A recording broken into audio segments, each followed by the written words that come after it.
గడిచిన ఆర్థిక సంవత్సరంలో రాష్ట్ర ఆదాయం అంచనా కంటే 53,000 కోట్లు తగ్గింది. 2023-24లో రెవెన్యూ రాబడులు 1,69,000 కోట్లకు పైగా ఉండగా 2024-25లో అంతకంటే తక్కువగా కేవలం 1,67,000 కోట్లకు పైగా మాత్రమే ఉంది.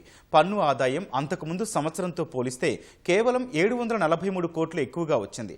మొత్తం మీద 2,12,000 కోట్లకు పైగా వ్యయంతో బడ్జెట్ అంచనాలను 85% చేరుకుంది. 2024-25 ఆర్థిక సంవత్సరం ముగిసే నాటికి 8,782 కోట్ల ద్రవ్యలోటు ఉన్నట్లు తేల్చారు.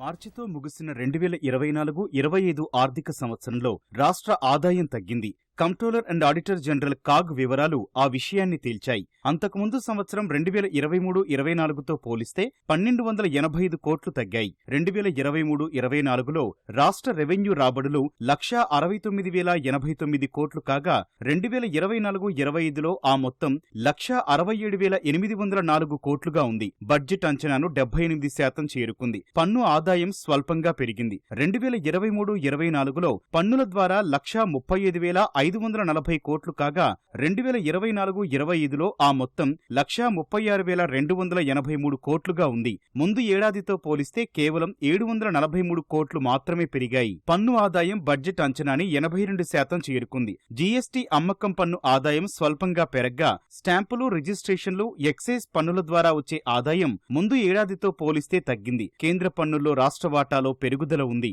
పన్నేతర ఆదాయం 2023-24లో 23,819 కోట్లు రాగా 2024-25లో 23,607 కోట్లకు తగ్గింది. కేంద్రం నుంచి వచ్చిన గ్రాంట్ల మొత్తం తక్కువగానే ఉంది. 2023-24లో గ్రాంట్ల రూపంలో 9,729 కోట్లు రాగా 2024-25లో 7,913 కోట్లు మాత్రమే రాష్ట్రానికొచ్చాయి.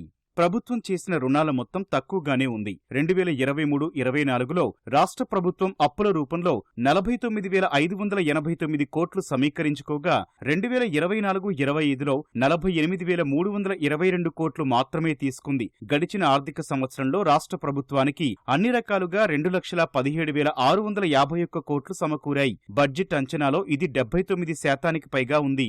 సంవత్సరం ముగిసే నాటికి 2,12,796 కోట్ల వ్యయం చేసింది. బడ్జెట్ అంచనాలో 83%గా ఉంది. 2023-24 కంటే దాదాపు 1,000 కోట్లు అధికంగా ఖర్చు చేసింది. 2024-25లో వడ్డీల చెల్లింపుల కోసం 26,688 కోట్లు, వేతనాలపై 42,245 కోట్లు, పింఛన్లకు 16,950, రాయితీలపై 11,508 కోట్లు ఖర్చు చేసింది. 2024-25 ఆర్థిక సంవత్సరంలో 8,782 కోట్ల రెవెన్యూ లోటు, 48,322 కోట్ల ఆర్థిక లోటు చూపారు. 21,633 కోట్ల ప్రాథమిక లోటు ఉన్నట్లు తేల్చారు. స్టాంపులు, రిజిస్ట్రేషన్లకు సంబంధించి స్థానిక సంస్థలకు బదలాయించిన 5,000 కోట్లకు పైగా మొత్తాన్ని కలిపితే గణాంకాలు మారతాయని ప్రభుత్వ వర్గాలు చెబుతున్నాయి. 2024-25లో ఒక్క మార్చి నెలలోనే 17,535 కోట్ల పన్నేతర ఆదాయం వచ్చినట్లు చూపారు. కేంద్రం నుంచి గ్రాంట్లు మార్చిలోనే ఎక్కువగా 1,903 కోట్ల మేర రాష్ట్రానికొచ్చాయి.